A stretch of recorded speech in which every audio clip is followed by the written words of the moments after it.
Italia chiama Italia. Notiziario giornaliero con notizie riguardanti gli italiani all'estero. Benvenuti a un nuovo appuntamento con Italia chiama Italia, questi fatti che affronteremo nell'edizione di oggi di giovedì 19 maggio 2022. Aggiornamento sulle misure anti-Covid a Shanghai. Il Consolato Generale d'Italia nella città cinese spiega che la municipalità ha annunciato un progressivo allentamento delle misure restrittive all'interno dei distretti, compresa la riapertura di alcune attività commerciali. In molti campdown della città, classificati come aree precauzionali, aggiunge la sede diplomatica, sono stati distribuiti dei permessi di uscita, uno per ciascun nucleo familiare, e al fine di supportare e facilitare i cittadini italiani a Shanghai che desiderano lasciare la Cina, il consolato ha predisposto una guida pratica all'uscita dal paese. Guida e dettagli sulle norme in vigore sono disponibili sul sito www.consshanghai.esteri.it. Nuove norme sull'ingresso in Corea del Sud. A fare il punto della situazione è l'ambasciata d'Italia a Seul. Dal 23 maggio, spiega la rappresentanza, per l'ingresso in Corea del Sud sarà sufficiente presentare esito in lingua inglese o coreana di test antigenico effettuato in laboratorio massimo 24 ore prima della partenza. Una volta entrati nel paese, entro 3 giorni dall'arrivo è necessario sottoporsi a test PCR. Un'altra novità in vigore dal 1 giugno riguarda chi ha dai 12 ai 17 anni.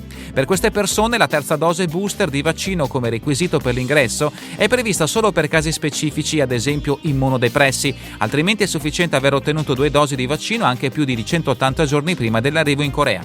I minori di 12 anni sono esenti dalla quarantena se accompagnati da persone pienamente vaccinate. Si ricorda, conclude l'avviso, che è necessario compilare i formulari QCOD e QETA prima della partenza. Per maggiori dettagli www.mbseul.esteri.it.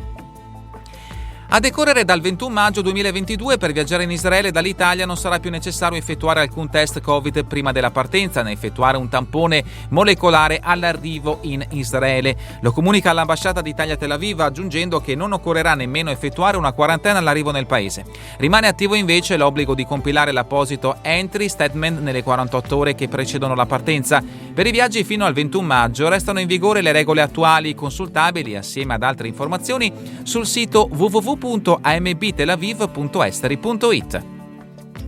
L'Italia prende atto della decisione della Federazione Russa di espellere 24 membri della rappresentanza diplomatica e consolare italiana e dell'ufficio ICE della Federazione Russa.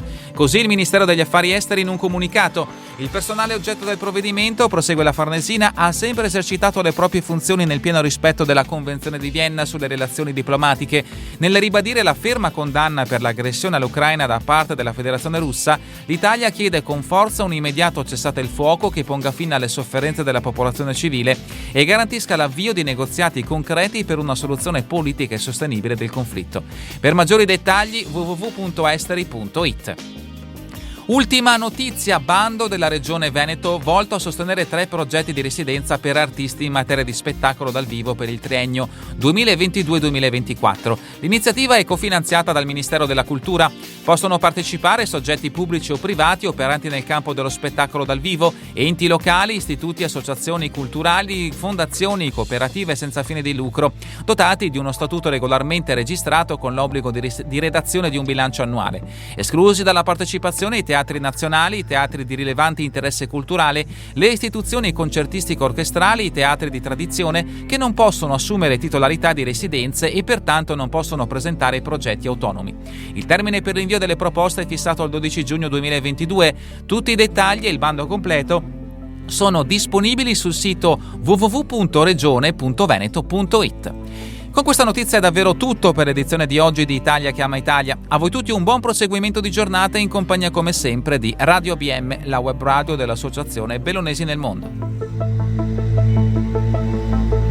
Italia chiama Italia. Notiziario giornaliero con notizie riguardanti gli italiani all'estero.